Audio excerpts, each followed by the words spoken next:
इयत्ता 10वीं कक्षा के मेरे प्रिय छात्रों, आज हम आगे चलकर एक नए पूरक पठन की ओर जा रहे हैं और उस पूरक पठन का नाम है थेंस और उसके लेखक है फणीश्वरनाथ रेणु। तो प्रस्तुत जो कहानी है, इस कहानी में बिहार के ग्रामीण जीवन पर आधारित यह कहानी है, आंचलिक कहानी। यानी बिहार के ग्रामीण जीवन जो है, उस ग्रामीण जीवन पर यह आधारित कहानी है। इस कहानी के माध्यम से कथाकार ने ग्रामीण जीवन, ग्रामीण संबंध, कारीगरों के स्वभाव आदि को बड़े सुंदर और रोचक ढंग से यहाँ प्रस्तुत करने की कोशिश की है। तो प्रस्तुत कहानी में एक सिरचन नाम का कारीगर है। वह शीतल पाटी बनाता है और वह सीधा साधा होता है, लेकिन बड़े बड़े घर के लोग उनके साथ कैसा व्यवहार रखते हैं, उसका जो ग्रामीण जीवन होता है, उस ग्रामीण जीवन में लोगों के रहन सहन कैसी होती है, लोगों के सामाजिक संबंध कैसे होते हैं, कारीगर कैसे होते हैं, कारीगरों के स्वभाव कैसे होते हैं आदि को लेखक फणीश्वरनाथ रेणु ने बड़े रोचक ढंग से आपके सामने रखने की कोशिश की है। तो किताब में देखो, खेती बाड़ी के समय गांव के किसान सिरचन की गिनती नहीं करते, लोग उसको बेकार समझते हैं। इसलिए खेत खलिहान की मजदूरी के लिए कोई नहीं बुलाने जाता सिरचन को। क्या होगा, उसको बुलाकर दूसरे मजदूर खेत पहुंचकर तिहाई काम कर चुकेंगे, तब कहीं सिरचन राय हाथ में खुरपी डुलाता हुआ दिखाई पड़ेगा। पगडंडी पर तौल कर पांव रखता हुआ धीरे धीरे मुफ्त में मजदूरी देनी हो तो और बात है। यानी सिरचन का काम करने का तरीका कैसा था, खेती बाड़ी ने खेत खलिहान और गांव के किसान उस समय उसकी गिनती नहीं करते। क्यों नहीं गिनती करते? उसे काम पर नहीं बुलाते। सिरचन को लोग बेकार समझते हैं, इसलिए खेत खलिहान की मजदूरी के लिए सिरचन को कोई बुलाता नहीं।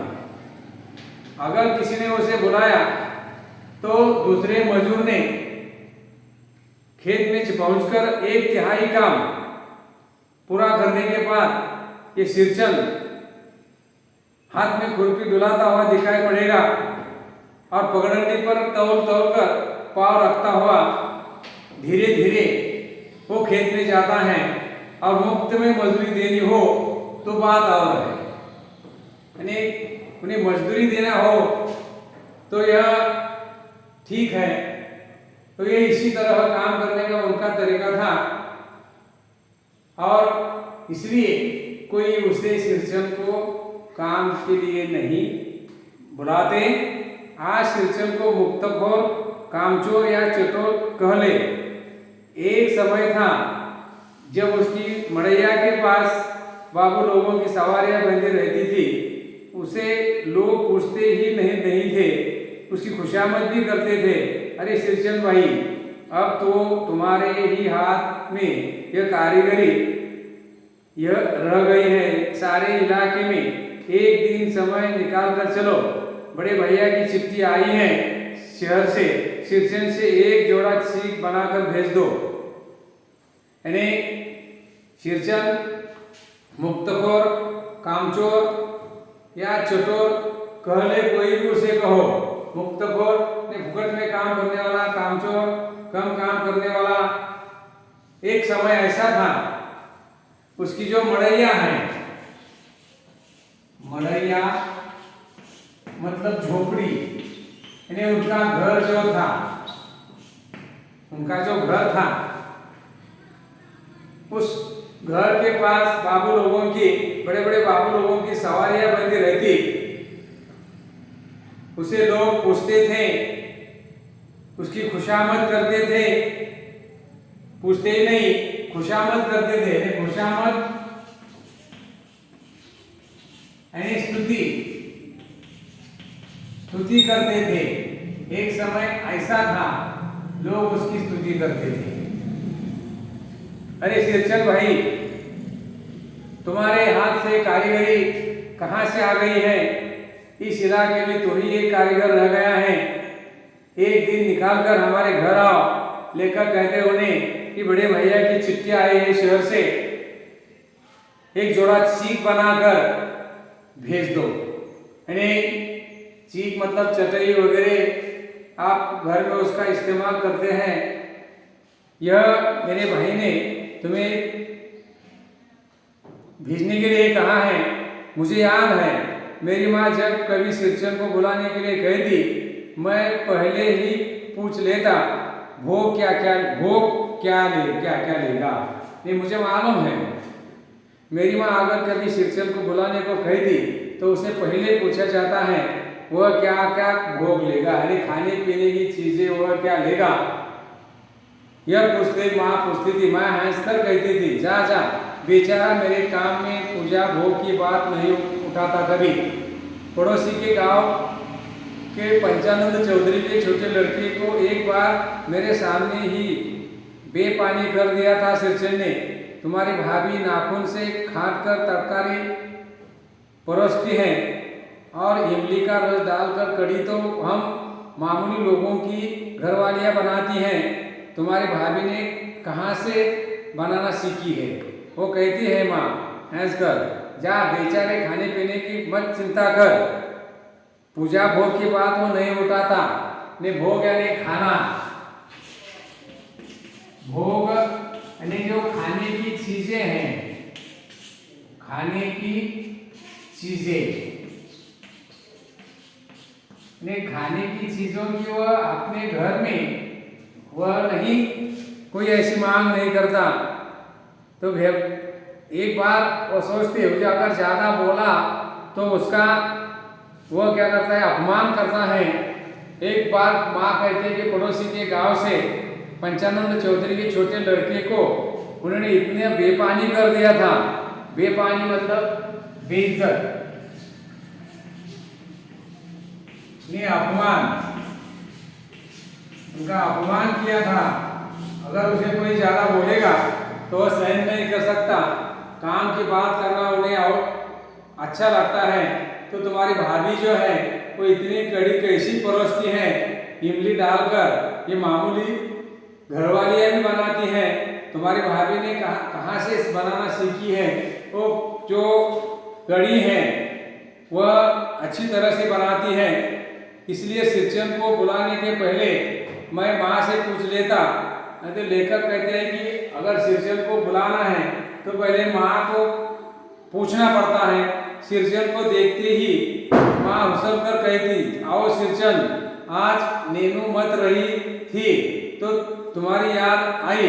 घी की खकोरन के साथ चूड़ा तुमको बहुत पसंद है ना। और बड़ी बेटी ने ससुराल से संवाद भेजा है, उनकी ननद रूठी हुई है मोती की शीतल पार्टी के लिए। तो सिरचंद की माँ को उसकी आदतें मालूम थी, इसलिए वो माँ वहाँ आने के पहले उसे पूछ लेते। सिरचंद को देखते ही उछल कर कहते, आओ सिरचंद, आज नीनू मत रही थी, मक्खन का ताक छाछ बना रही थी तो तुम्हारी याद आई। घी की जो खकोरन के साथ जो चूड़ा है, घी का के साथ जो भी चूड़ा बनाते हैं वो तुमको बहुत पसंद आता है। तो और बड़ी बेटी ने ससुराल से संवाद भेजा है कि उनकी ननद रूठी है। क्यों रूठी है? तो उनको मोती की शीतल पार्टी उन्हें चाहिए। वो चटई वगैरह उसे कहते हैं, वो वह शीतल पाटी होनी चाहिए, इसलिए वह रोटी है और उन्हें यह बनाकर देना है। तो ऐसी माँ उन्हें कहती है। तो यह जो सिरचन है, ये सिरचन अपनी पनियाई जीभ को संभाल कर हंसता, घी की सौंधी सुगंध सूंघकर ही आ रहा हूँ काकी, नहीं तो इस शादी ब्याह के मौसम में दम मारने को भी छुट्टी कहाँ मिलती है। वो कहता है सिरचन उनकी माँ को कि ये जो अभी जीभ ललचाती है, पनियाई मतलब ललचाना, मुंह में पानी आता है, जीभ संभाल कर हंसता है, घी की जो सौंधी सुगंध है ये सूंघकर मैं यहाँ आ रहा हूँ काकी, नहीं तो शायद अभी शादी ब्याह का मौसम है और इस मौसम में यहाँ रुकने के लिए मेरे पास कहाँ वक्त है। वह कहता है सिरचन जाति का कारीगर है, मैंने घंटों बैठकर उनके काम करने का ढंग देखा है। एक एक मोती और पटेर को हाथ में लेकर बड़े जतन से उसकी कुच्ची बनाता और कुच्चियों को रेंगने से लेकर सुतली सुलझाने में पूरा दिन समाप्त। काम करते समय उनकी तन्मयता में जरा भी बाधा पड़ी तो गेहूंपन सांप की तरह फुफकार कर उठता, फिर किसी दूसरे से करवा लीजिए काम। सिरचन मोहजोर है, कामचोर नहीं। यानी सिरचन जाति का कारीगर था, घंटों बैठकर वो अपने ढंग से काम करता था। एक मोती और पटेर हाथ में लेकर वह बड़ी कुच्ची बनाता है और फिर कुच्चिया को रांगने के लिए सुतली का इस्तेमाल करता है। पूरा दिन समाप्त हो गया तो भी चलेगा।